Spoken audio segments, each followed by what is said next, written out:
السلام علیکم۔ اردو پوائنٹ کے عرب نیوز بلیٹن کے ساتھ میں ہوں عمر خطاب۔ سب سے پہلے آپ کو خبر دیں، کویت میں نیا اقامہ سسٹم غیر ملکیوں کے لیے درد سر بن گیا ہے۔ کویت میں رواں سال 10 مارچ سے نیا اقامہ سسٹم متعارف کرایا گیا ہے۔ اس طرح سے پہلے والا نظام جس میں پاسپورٹس پر اقامہ سٹیکر لگایا جاتا تھا، اب وہ کارآمد نہیں رہا۔ اس نئے اقامہ سسٹم کے باعث وہ تارکین جن کے اقامہ کارڈ میں نام عربی میں غلط لکھے گئے ہیں، انہیں سول انفارمیشن اتھارٹی کے دفتر جا کر اپنے ناموں کی درستگی کروانا پڑتی ہے۔ اس مقصد کے لیے انہیں گھنٹوں کے تار میں کھڑے ہونا پڑتا ہے۔ تارکین کے مطابق پہلے یہ کام آن لائن طریقے سے ہو جاتا تھا، مگر اب خود جانے کی صورت میں بہت اذیت کا سامنا کرنا پڑتا ہے۔ حکومت کو چاہیے کہ عربی میں غلط ناموں کی درستگی کے طریقہ کار کو آن لائن ہی رکھے۔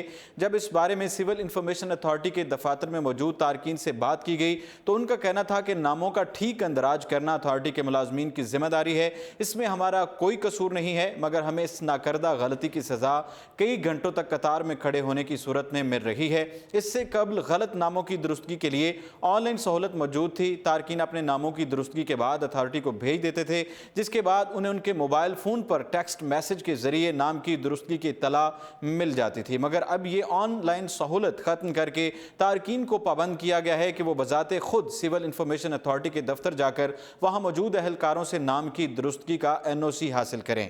کویت میں بیرون ملک سفر کرنے والوں کو اپنے ہمراہ اقامہ کارڈ رکھنے کا پابند کیا گیا ہے۔ اس کے بغیر ایئرپورٹ میں داخلہ اور خروج ممکن نہیں ہے۔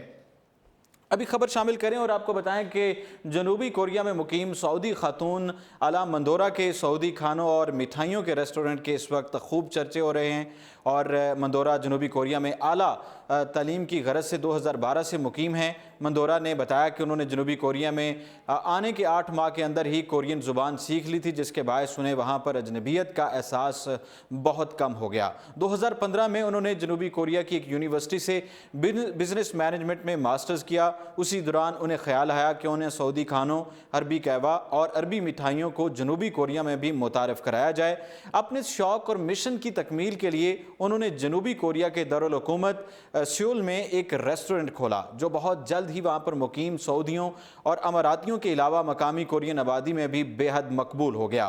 مندورہ کے عربی کھانوں کے ریسٹورنٹ کا نام آل ان آ کپ ہے۔ جو بھی عرب باشندے جنوبی کوریا آتے ہیں وہ مندورہ کے کھانوں کی شہرت سن کر اس کے ریسٹورنٹ سے کھانا کھانے ضرور آتے ہیں۔ اس کے علاوہ سیول میں مقیم عربی اور ایشیائی سفارتکاروں کے لیے بھی یہ ریستوران بہت پسندیدہ بن چکا ہے۔ جو سعودی باشندے اس ریستوران پر کھانا کھا چکے ہیں، ان کا کہنا ہے کہ اس کھانوں کا ذائقہ صحیح معنوں میں انتہائی لذیذ اور ناقابل فراموش ہے، اور سب سے بڑھ کر یہ کہ کھانوں کے ریٹس بھی بہت مناسب ہیں۔ سعودیوں کا سوشل میڈیا پر کہنا ہے کہ مندورہ نے بھرپور انداز سے سعودی ثقافت کو اپنے کھانوں کے ذریعے متعارف کرایا ہے، جس کے لیے اس کی جتنی تعریف کی جائے کم ہے۔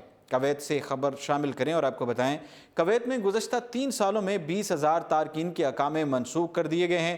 کویتی وزیر مملکت برائے اقتصادی امور مریم العقیل نے بتایا کہ ان غیر ملکیوں کے اقامے منسوخ کیے گئے ہیں جن کی تعلیمی قابلیت ان کے اختیار کردہ پیشوں سے یکسر مختلف تھی۔ مریم العقیل نے ایک کویتی اخبار کو انٹرویو دیتے ہوئے بتایا کہ کویتی قانون محنت کے مطابق غیر ملکی مملکت میں وہی پیشے اختیار کر سکتے ہیں جن سے متعلق انہوں نے تعلیمی اسناد لے رکھی ہیں۔ غیر ملکی کارکنوں کو پیشہ ورانہ امتحان کے بعد ہی اقاموں کا اجرا ہوتا ہے۔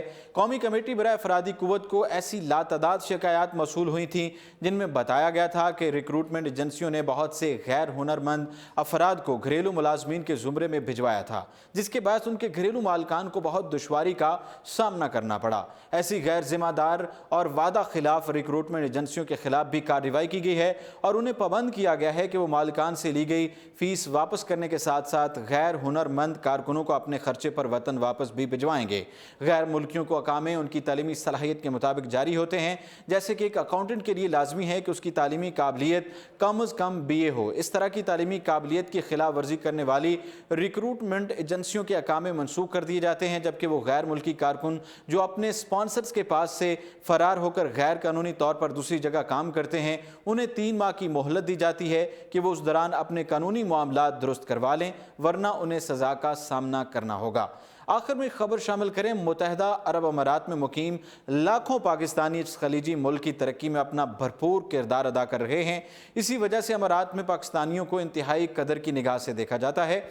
حالیہ دنوں دبئی میں مقیم ایک پاکستانی نوجوان نے ایک ایسا کام کیا ہے کہ امارات میں مقیم مقامی اور غیر ملکی سب اس کی بے پناہ تعریف کرنے پر مجبور ہو گئے ہیں۔ طاہر علی مقبول نامی پاکستانی نوجوان صفائی کا کام کرتا ہے۔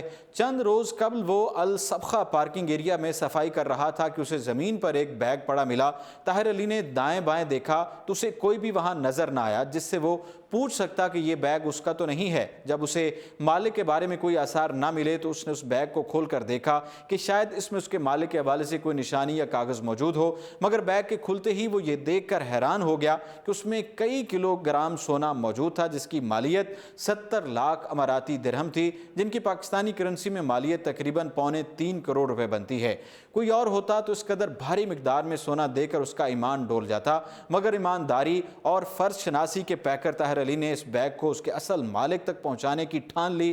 طاہر نے اس سلسلے میں پارکنگ کا انتظام سنبھالنے والے ادارے روڈز اینڈ ٹرانسپورٹ اتھارٹی سے رابطہ کر کے بیگ انہیں دے دیا تاکہ وہ اس کے مالک کا پتہ چلا کر اس کی یہ گم شدہ امانت لوٹا سکیں۔ روڈز اتھارٹی نے 15 کلو گرام سے زائد سونے سے بھرے اس بیگ کو اس کے اصل مالک تک پہنچا دیا، جبکہ طاہر علی مقبول کو اس کی ایمانداری کے احترام میں روڈز اینڈ ٹرانسپورٹ اتھارٹی کے ڈائریکٹر جنرل نے اپنے دفتر میں بلا کر اعلیٰ اعزازی سند سے نواز دیا ہے۔ فی الوقت اتنا ہی، اور آپ دیکھتے رہیے اردو پوائنٹ۔